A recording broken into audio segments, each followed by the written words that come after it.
Unicon Gate. It is a huge disaster. It's being called the worst disaster in pony fandom history. Oh my God. So Las Pegasus Unicon was going to be a first-year convention for My Little Pony, Friendship is Magic, a cartoon loved by bronies, which is a fandom I don't really understand. Tim, do you know anything about bronies?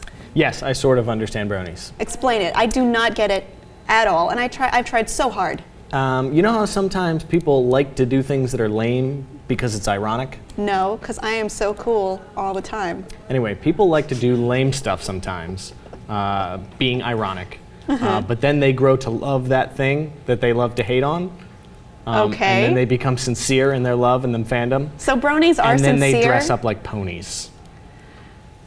Yes, no, yes, don't be confused. Bronies are sincere. They love it. They really do. They're not being like sarcastic 4chan dudes. No, I'm sure they enjoy the strangeness of it and the looks that people get and the hate that they get on the internet. I'm sure that's part of it. I don't hate them. I just don't understand it. Like, okay, one time I went to BotCon 2011 in the Pasadena Convention Center, and it's for Transformers.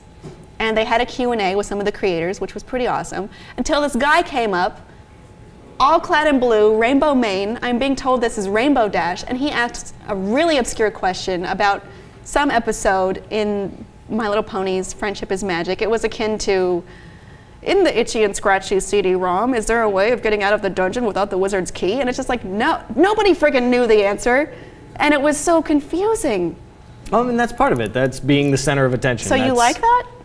Who likes it? You would like? Bronies like that. Are you a brony? I would not call myself a brony. Although I have watched My Little Pony's Friendship is Magic. Why? And it's a good show. Why is it so magic? In the sense that it's not made for 7-year-old girls. I thought it was made for 7-year-old girls and their moms. So that was the target audience for Lauren Faust. It's the, you know, sort of adult humor, kind of the same way SpongeBob has humor for older kids and grown-ups. Should I check it out? It couldn't hurt. I mean, what else you got to do? It's on Netflix. Well, anyway, they had a first-year convention. Totally failed. There were all kinds of catastrophes, like attendees being kicked out of their hotels, denied rooms, and/or stranded with enormous travel costs. Invited guests, like celebrity voice actors, not being picked up from the airport even, and they're also getting double, triple charged by the hotel when they should have been comped. This was because the person who ran the con did not know how to run a con, so she told the hotel to charge them that much to recoup the losses. What had happened is they expected 2,000 attendees. They got about 800, 1,200, and it was poorly set up. The artist alley there was a huge wall in the middle of it, so half of it didn't even get visited. So the artists were pretty mad about that. Actors were reportedly taking money out of the cash box, and they someone fired their managers over the fiasco. As much as $40,000 was unaccounted for, probably taken by the convention organizer who deleted the con website. Weird. Voice actors being paid with bouncing checks. They paid people in the artist alley with fake pony money that they printed themselves in exchange for real money later, which never really happened because they didn't make any money. Pretty much, it was an effing disaster. Even the venerable Terror Strong struck out at them on Twitter. Do we have that screenshot?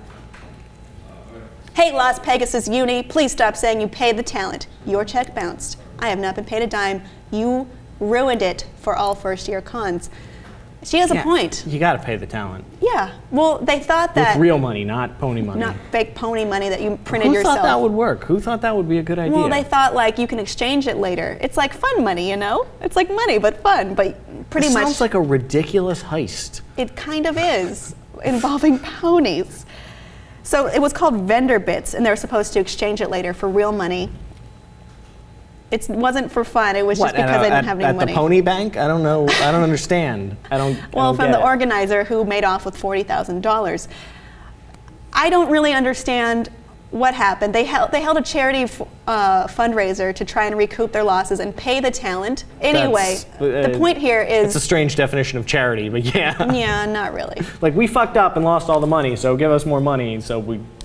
Well, the websites, you know, they were trying to help each other out. Because friendship is magic. You know what? The bronies do have a very generous community. Yeah. They're always like So give number them one that. or two for the humble bundles. They always band together like thousands of dollars to You gotta love that. yeah. But the problem Heartwarming. is, they did kind of ruin it for all first-year cons. When someone wants to make a new con, you want to book talent. You want it to be a success so you can keep having more cons in the future, right? Well, if you look at this catastrophe of how no one was paid, people lost money, people weren't picked up, nobody was there, it was just poorly run, poorly organized. Probably someone is a thief, if not in hiding and just scared of the repercussions. So can first-year cons, is this going to give them more trouble launching? I'm sure there have been other con disasters in the past, first-year cons, second-year, whatever. I mean, But it's kind of so thing happens. important in the I think first year. I think it ruined it for these con organizers, or maybe the PonyCon altogether. Yeah. I don't think this will Las put Pegasus Unicon Las is Pegasus over. Unicon.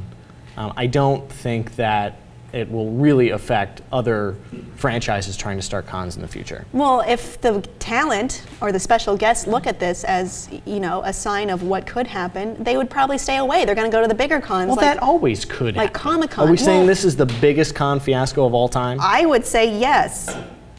Okay. At Well, least in maybe. recent history. Maybe it'll have a farther-reaching. I don't think you're going to see effects. Tara Strong at any tiny cons now. Maybe not. So, well, I like small cons. I actually used to work for Anime Expo, and I feel like what may have happened here is you put a lot of people in charge who are really enthusiastic, who are volunteers, but they don't know how to run a con. Yeah, well, you can't confuse small cons versus big cons and inexperienced cons Well, a lot of versus the ways- experienced they're- cons. they're hard to Those run. always don't match up right. They're expensive to run. It's expensive to rent the place. It's expensive to pay everyone, to get everyone there. So sometimes what they do is they rely on a volunteer force. Like at Anime Expo, a lot of people were volunteers. I don't want to badmouth anyone. You kind of do, though. I won't name anyone.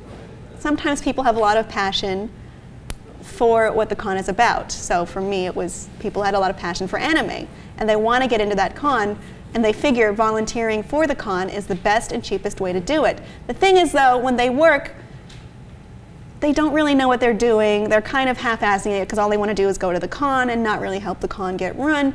And there are lapses. There are things that people kind of F up horribly, and then some girl who is there to work has to fill in the blanks. So, yeah. Oh, it was you. It was me. Ah, yeah. Okay. So it's not easy to run a con. You should put someone in charge who knows what they're doing, but it's hard to strike that balance because who is an expert at running cons? There's no real agency to do that. Penny Arcade guys are pretty good. Okay, they're Whoever real damn they good. got. But you can't hire Penny Arcade to run your tiny con. Probably not. So I don't know. I'm a little bit worried about the success of not all, near future small cons. And I feel like this may be really bad for the various fandoms who are trying to start conventions to celebrate their fandoms. I think as long as there is really enthusiastic fandoms, you'll always just keep having cons. But where's the money going to come from, Tim? I don't know. I don't know either. No, it'll just keep happening. Good luck. There's no stopping it. Good luck to you. Let your fandom power your ability to make money.